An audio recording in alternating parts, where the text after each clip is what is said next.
Ce podcast vous est offert par BMW. Découvrez le futur de la conduite avec la nouvelle BMW iX3. Depuis 6 générations, sa famille baigne dans les douceurs sucrées. À 43 ans, il est le CEO de Mello, une entreprise spécialisée dans la production de desserts. Il affiche 100 millions de chiffres d'affaires au compteur et veille sur 250 collaborateurs. Bonjour Sébastien Drion. Bonjour Frédéric. On peut dire que le dessert est dans votre ADN. Vous nous replantez brièvement le décor de vos ancêtres ? Oui, mais comme vous l'avez dit, je suis la 6e génération à travailler dans l'alimentaire sucré.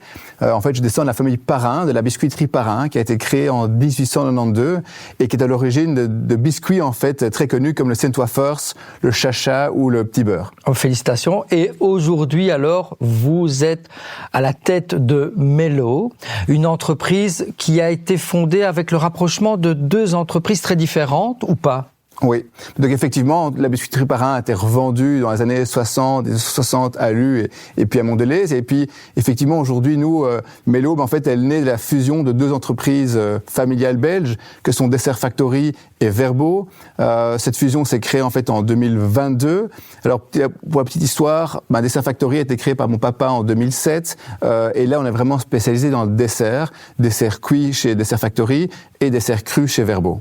Des desserts qu'on trouvait où avant Mello et qu'on trouve maintenant où que Mello existe? Alors, nos desserts se trouvent un petit peu en Belgique. C'est un petit marché pour nous et puis on est très fort à l'international. Ça se trouve majoritairement dans les grands supermarchés puisque c'est vraiment notre plus grand canal de vente.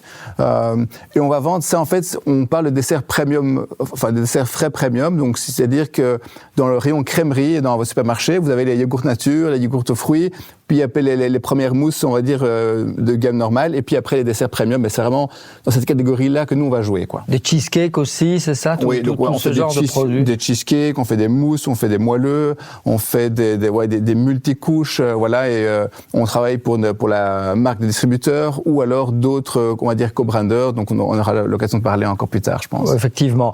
Mais c'est vrai qu'a priori, le consommateur qui ne vous connaît pas, vous connaît sans vous connaître parce il achète ses desserts sous une marque distributeur. Voilà, donc ça arrive souvent que je rencontre des nouvelles personnes qui me disent « Mais tiens, tes desserts, je les connais pas, comment tu fais ?» Où est-ce que je peux les trouver? Et souvent, en fait, il les a déjà consommés avant, mais sans connaître, sans savoir que c'était Mello qui le produisait, en fait. Oui. Je reviens justement quelques années en arrière, pas si lointaines.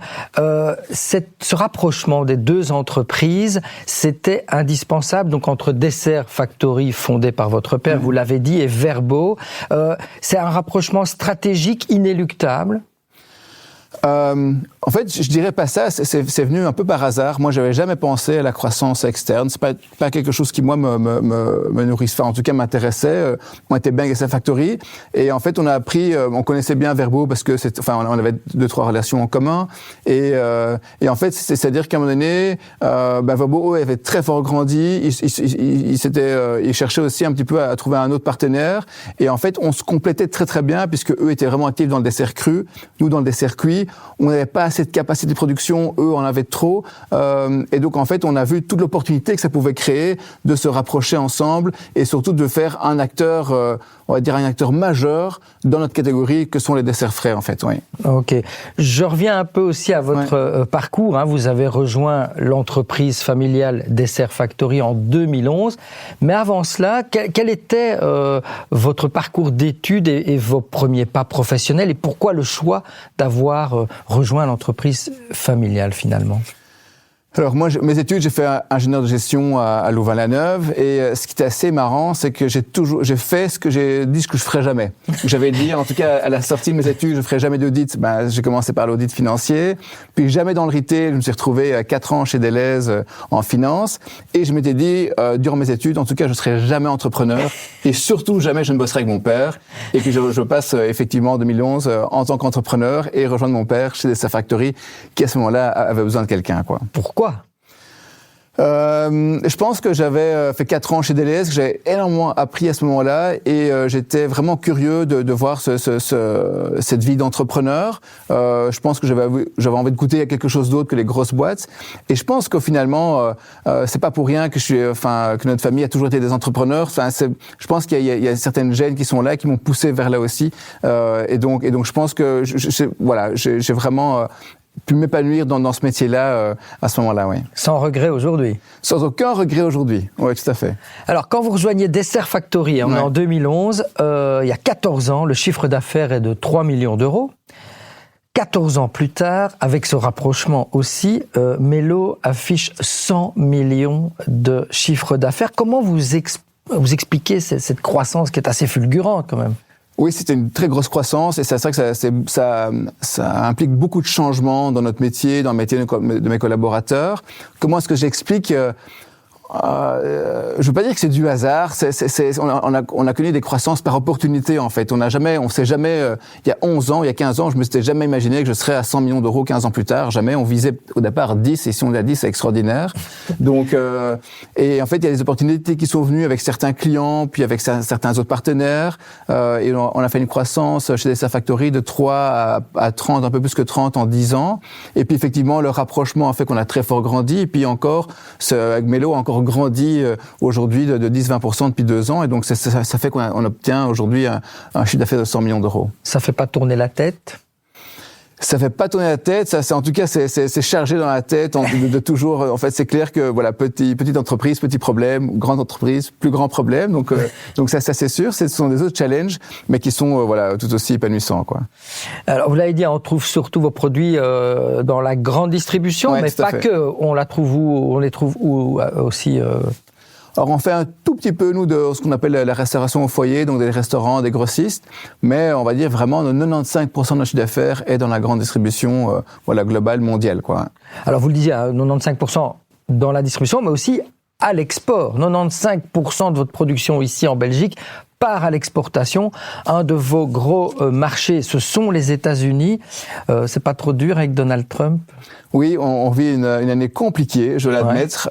Donc les États-Unis, c'est notre plus gros marché, ça représente 25% de notre chiffre d'affaires. Et effectivement, ça a été une année très aléatoire, très... on va dire, on a connu des hauts et des bas. Il y a cet effet d'annonce avec les droits de douane, mais c'était d'abord 20%, puis 10%, puis on savait pas très bien à quelle sauce on allait être mangé. D'un autre côté, on a aussi le dollar qui se déprécie versus l'euro. Donc ici, maintenant, 10 mois après, enfin presque 1 an après la mission de Trump, on a un coût de plus de 30%. En fait, c'est 15% de taux de change et 15% de droits de douane qui s'ajoutent à ce marché-là. Et c'est vrai que c'est très compliqué parce que c'est 30% qu'on peut pas non plus entièrement répliquer chez nos clients américains parce qu'à ce moment-là, eux n'accepteraient plus nos prix ou en tout cas, on ne vendrait plus nos produits. Et donc, effectivement, ça demande beaucoup d'intelligence, de créativité pour trouver encore d'autres produits, d'autres manières de pouvoir proposer ces produits afin de garder le même volume, en tout cas. Vous avez déjà dit que vous iriez produire localement pour justement éviter ces droits de douane. Est-ce que ça fait partie de votre réflexion de CEO, parfois de dire ça, de délocaliser aux États-Unis? Oui, je pense que c'est notre responsabilité aussi en tant que CEO d'imaginer toutes les possibilités. Donc, c'est ma responsabilité d'y penser. Moi et mon équipe dirigeante, le conseil d'administration aussi. C'est quelque chose qu'on a envisagé plusieurs fois cette année-ci. On sort d'une grosse fusion d'entreprises, donc en termes de trésorerie financière, on a un peu limite. Donc, aller investir aux États-Unis, pour l'instant, c'est pas possible. Et puis, on a 3 sites de production qui sont pas encore tout à fait complets. Et donc, en fait, aller produire là-bas ferait sens pour là-bas, mais en fait, nous désavantagerait ici en Europe.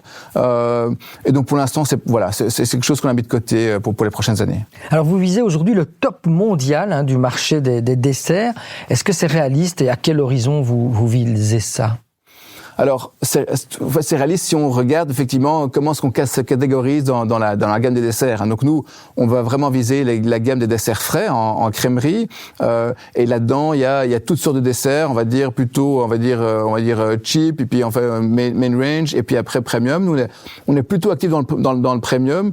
Et dans cette catégorie-là, qui est une catégorie de niche, on est vraiment dans le top 3 mondial. Et donc je pense que franchement, être premier dans les 4-5 ans, c'est réaliste, quoi. Et en même temps, c'est pas quelque chose que enfin, si on arrive, tant mieux. Si on n'arrive pas, c'est pas non plus un but en soi. Voilà, on a d'autres aussi objectifs dans l'entreprise. Oui, parce que dans votre rôle d'entrepreneur, je sais que vous ne visez pas que la performance chiffrée.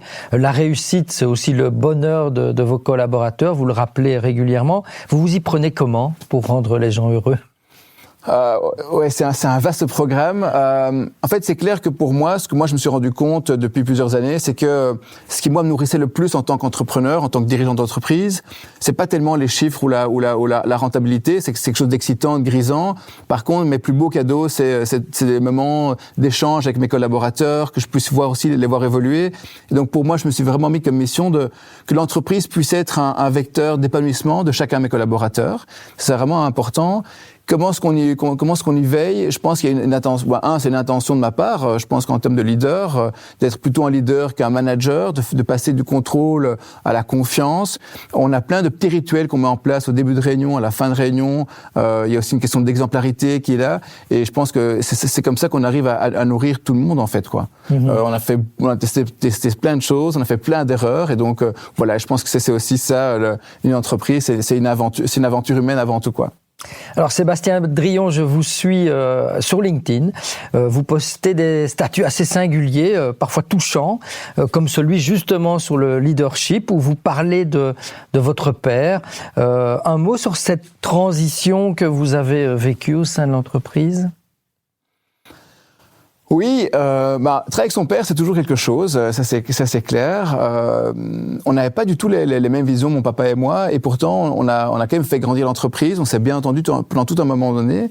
Et puis c'est clair qu'il y a un certain moment donné où ma vie, en fait, moi j'ai besoin de m'épanouir, de pouvoir prendre mes ailes en fait, et pour cela j'avais besoin qu'il parte, et lui n'avait pas toujours envie de partir, ouais.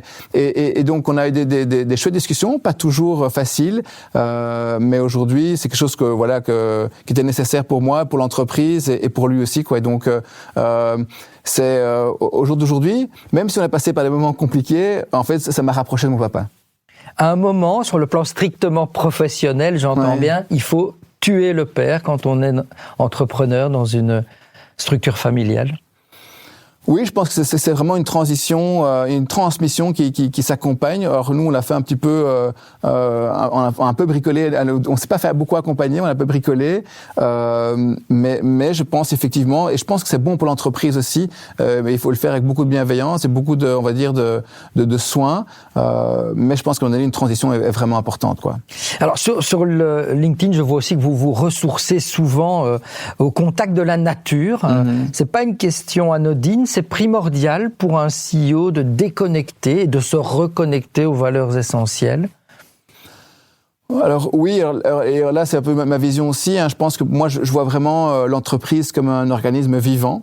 En plus on travaille avec de la matière première, nous, et donc je pense que c'est important de notre métier d'entrepreneur, de dirigeant, d'encore pouvoir se connecter au vivant. On vit sur cette terre, donc on a aussi une envie d'avoir un impact sociétal aussi avec l'entreprise. Que on pense aussi que ce sont nos tailles d'entreprises qui sont familiales, quand même assez grandes, qui peuvent avoir un énorme impact sur le changement dont le monde a besoin aujourd'hui.